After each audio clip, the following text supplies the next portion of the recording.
Hello, friends, and thank you so much for downloading this week's podcast. We are so excited that you're taking time to grow in your faith by listening to these messages.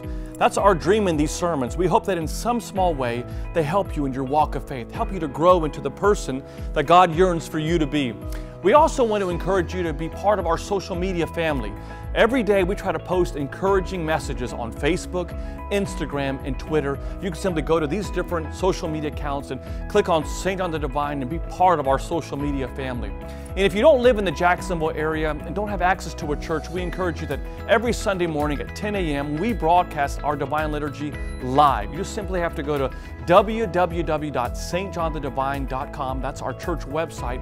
At 10 o'clock in the morning, click on live broadcast and you can watch our services live. And finally, we're really excited about a brand new internet radio show that we have here at St. John the Divine called Healthy Minds, Healthy Souls.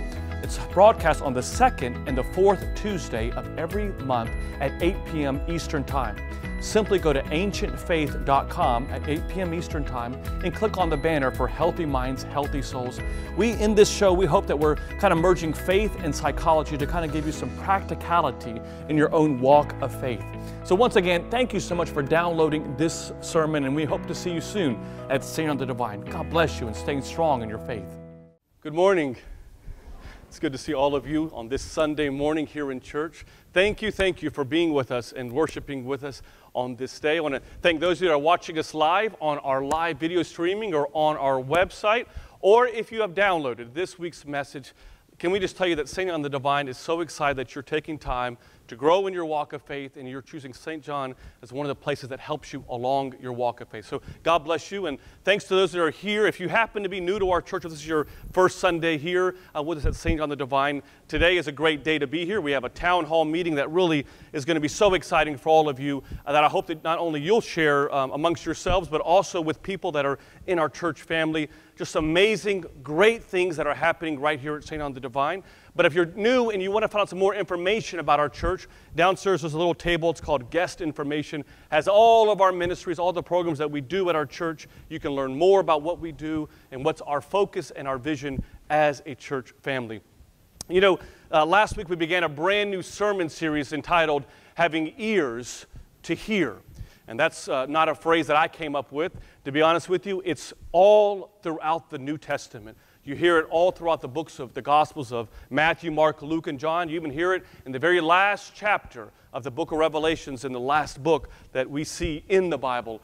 All throughout this, we hear this phrase, having ears to hear. And last week, we began a sermon that was all about, the title was, Can You Hear Me Now? And I don't want to give it away. I hope if you haven't listened to it that you'll go back and you will listen to it. So hopefully, it'll encourage and inspire you all. But today I want to build on that message, and I want to talk to you about hearing what God has to say to you today. Every day we are inundated with voices and sounds on the inside of us. These voices tell us not only how we should see the things that are around us in our own lives, but they also speak how we should see ourselves. Some of those voices will say, you see that problem that you have? It's never going to get better.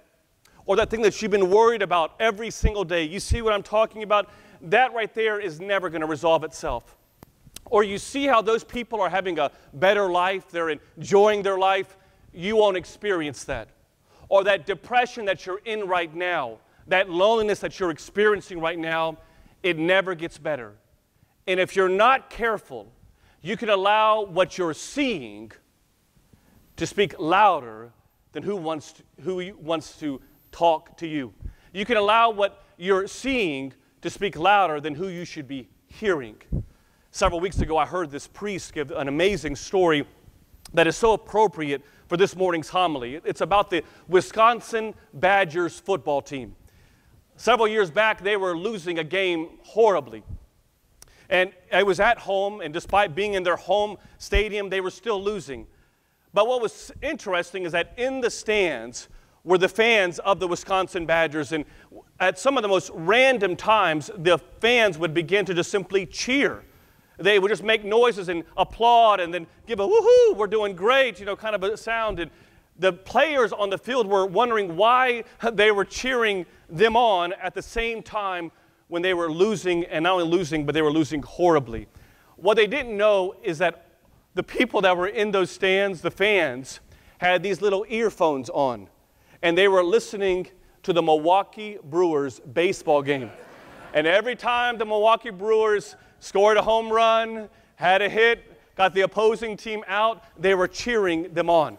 How is this appropriate to this message? They may have been seeing defeat on the field, but they were hearing victory in their ears. And one of the things I want you to understand about this important message today is that don't go through life allowing what you're looking at to speak louder than who you should be listening to. Don't allow what you're seeing to speak louder than who you should be hearing. In the Old Testament, there's an amazing man named Solomon. You all have heard about Solomon in your Sunday school classes. But Solomon was an extraordinary man. Solomon's father is named David, King David. David had several sons, and Solomon was not the oldest of the sons, but God told David, I want you to have Solomon to be your successor as king. When Solomon ended up becoming the king, God would visit Solomon in a dream. He said, Solomon, Solomon, what is it that you need or that you want once you become the king? You would think that Solomon would say, you know what, get rid of all my rivals. Get rid of all the people that are trying to do me wrong. He could have said, I want all the riches that I need. But Solomon said this, give me wisdom to discern the good voice from the bad voice. Help me to educate my people so that they will be able to discern what is good and what is bad. And Solomon would end up writing one of the most amazing books called the Book of Proverbs. And listen to what Solomon's gift that God gave him of wisdom, what he says in chapter 3 of the Book of Proverbs. He says this, listen to God's voice everywhere you go and in everything you do. Notice he didn't say, listen to God's voice when you're in church.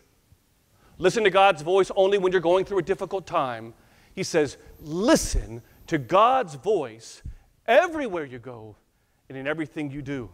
That means once you get up in the morning, you're listening to his voice. When you're at work, you're listening to his voice. When you want to build a new church, you're listening to his voice. When you want to buy a new house, you're listening to his voice. Everything that you do, I'm listening to God's voice. Listen to how he continues it. He says, because don't you dare, this is the exact statement that he says, don't you ever trust yourself. Don't assume that you know what is good and what is bad. What is the good voice and what is the bad voice? He goes on to say, run, don't walk. Run from evil and run to God. How? Listening to his voice. You're not looking at what's in front of you, you're listening to God's voice. So how do we listen to God's voice? And more importantly, what is God's voice telling us on a day-to-day basis? We could literally spend the entire year talking about this, but just for the sake of time, let me give you 3 things that I think God speaks to us every day about. Number 1, God is speaking to you and to me every day, everywhere we go, on encouragement. Every one of us, I don't care who we are or where we are in our lives, we face discouragement in our lives. Maybe this past week you had a rough day at the office. Maybe the boss or one of your coworkers is trying to undermine you. Maybe you're just like in a dark place in your life right now. You kind of feel lonely right now. Maybe you just feel discouraged because it just seems like you're having one negative thing after another negative thing keep happening in your life. Life is full of discouragement. And so often when we are discouraged is when the devil, listen to me, church family, look at me. That's when the devil goes to work. And he will tell you, because he's the author of lies, and he will deceive you into believing whatever you're being discouraged about. And one of the things that kind of helps me, and I'm not perfect, but one of the things that I try to do in my own walk of life whenever I'm feeling discouraged is to remember this phrase: you are my child. God is continually calling you. You are my child. And no matter where you are in your walk of life right now, no matter what's going on in your life right now, I don't care if you're close to God or if you're far away from Him, you are His child, and He will never let you go. I love the Bible says in the Old Testament that I have carved, God says this, I've carved your name in the palm of my hand. God says that about you. Several weeks ago, our family, we were very fortunate. My father-in-law bought our whole family tickets before he passed away for us to go on a cruise. And let me just tell you, it was extraordinary. Those of you that ever get time to go to Northern Europe, you should go. St. Petersburg, Russia, and Lithuania, Latvia, these are places that truly touch your heart in so many ways. We would have never gone, let me put it to you this way, if he hadn't given us these tickets. But we were on this cruise one day, and George and Gabriella were always with us. But one of the days, George met some friends of his that were about as much in love with soccer as George is with soccer. They happened to be from Mexico, and George really just befriended them, and they were playing on the cruise ship. They have these basketball courts that you can also turn into a soccer field, a mini soccer field. And George was playing there, and we said, George, you stay there. Don't go anywhere. And we'll be back in a couple of hours. You hang out with those kids. We had met the kids and their parents and families, and we were very comfortable with him staying there. Well, as it would have it, those friends would end up leaving George there on the field and would go to see their family. And George, remember what we said, don't leave there, don't move anywhere, just stay there. But that loneliness kind of spoke on the inside of George, and George ended up walking to go look for where we were on this massive ship. And while we were going around, at that time, something on the inside of me said, you know what, let me go get George so he can come and sit with us. So as I was going to him, George was walking somewhere else on this ship. Long story short, I knew that George would have been panicking or nervous because 5 minutes went by, 10 minutes went by, 20 minutes went by, and we didn't know where George was on this ship. As I was going back to the room, just hoping and praying that he just happened to go back to the room, as I was turning the corner, there my son was. And as I saw George, the first thing he said to me is, Daddy, I'm so sorry. I'm so sorry. I was trying to find out where you guys were. And I told him this, and this kind of reminds me of, I think, how God would speak to us. I said, George, stop talking. No matter where you are, you're never too far from me. I will always find you because you are my child. Can I just give you an encouraging word? Wherever you are, God says you are His child. Number two, if God is speaking to us this morning, encouragement, number two, I think He oftentimes tells us and gives us warnings. All of us, again, I say this respectfully, I don't care who we are, we all have areas in our life that I like to call our dark areas of our life, things that we struggle with. For some of you, it's impatience. For some of you, it's judging, pride, negativity. Whatever it is, all of us at times struggle with different areas in our life. And many times we kind of sometimes shut the door on those things and think that God doesn't really want to know about it, or more important, that if we just kind of shut the door, He won't know about it. But our God is an all-seeing God. And I truly believe at my heart that whenever you're about ready to gossip, whenever you're about ready to judge, whenever you're about ready to think negatively about someone or do something that you know you shouldn't do, I believe at my core that God gives you a warning sign. That warning in the inside of your ear, it says, don't you do it. I'm keeping records of it. Don't let yourself fall into the devil's trap. He gives us that warning. The key is are you listening or just looking? Are you hearing or just seeing?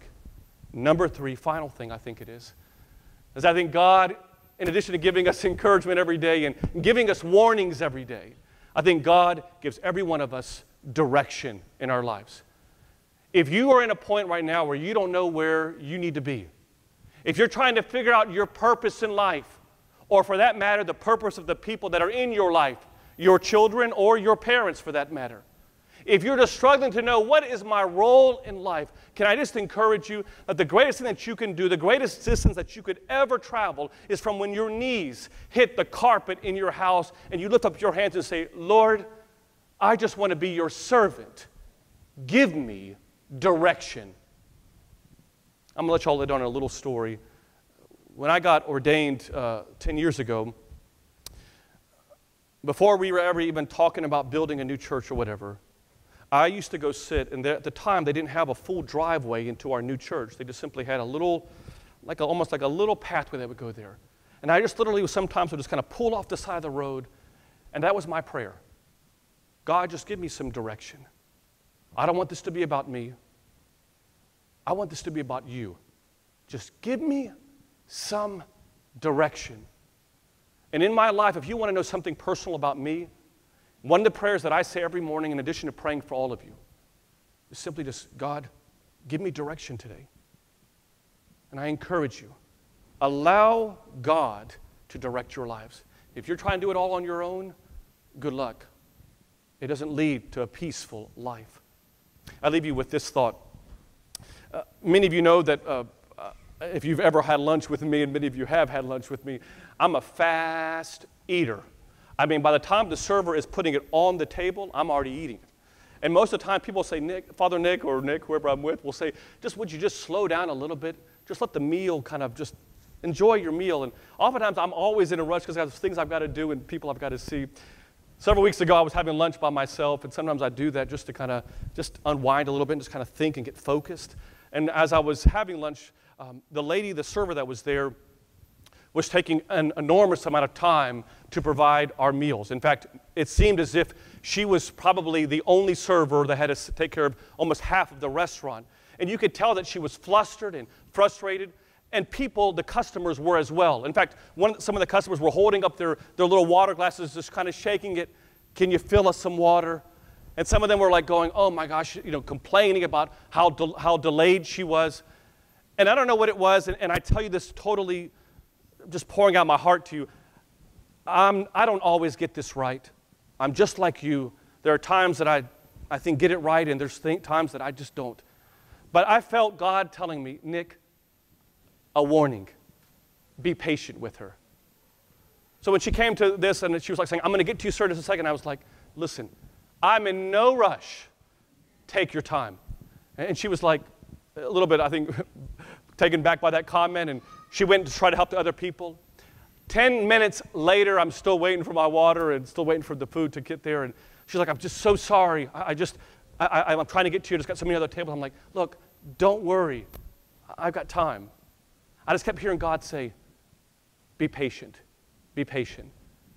Third time she comes around, and I just saw her. I was obviously in my priestly outfit, and I said, listen, I'm a priest of a church. Are you okay? Is everything going okay? And you know how you talk to people sometimes, and when they talk to you, if they're emotional, especially really emotional, their chin begins to quiver and their bottom lip starts to quiver. She did that in the middle of the restaurant. And I'm like, I just asked this question, and this lady is about ready to get really emotional. And I'm like, hold the line, it's going to be okay. We'll talk later. I'm just going to pray for you while you go and do whatever you have to do. And she came back and she gave me the bill. I eventually got the water and the meal, and something on the inside of me said, Nick, why don't you give her some encouragement? So I gave her a tip, and I don't typically do this, but I gave her a tip that was greater than the entire amount of my bill. And I just put it on there, this tip, and put it in there and gave it to her, and 3 minutes later she comes back and she says, sir, with all due respect, I think you made a mistake. That amount that you gave me is way too much. I said, no, I didn't make a mistake. This is for you. Whatever you're going through, this is just for you. I just want you to know that God loves you.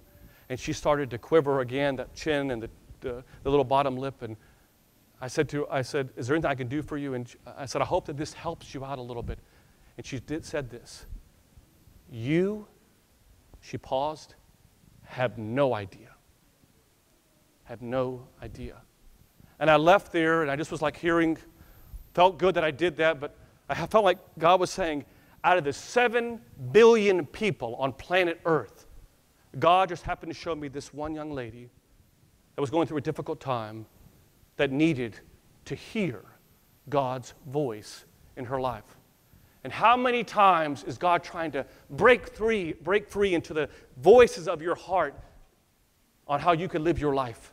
How much different could your life be if you allowed encouragement, listening to those warnings, direction from God in your life? Better yet, how better could this world be if we had those kind of voices when we see the people that are in our lives? I'm encouraging you, friends, to leave here today, to listen to God's voice of encouragement. You are a child of God, carved in His hand. Be careful of the life that you're living if it's not in accordance with God. If you're doing something in secret, oftentimes it's not healthy. And then number 3, look for His direction. God, I just want you to give me some direction. Journey through life, not just looking, listening. Not just seeing, but hearing the voice of God that wants so badly to talk to you today. In the name of the Father, Son, and Holy Spirit, amen.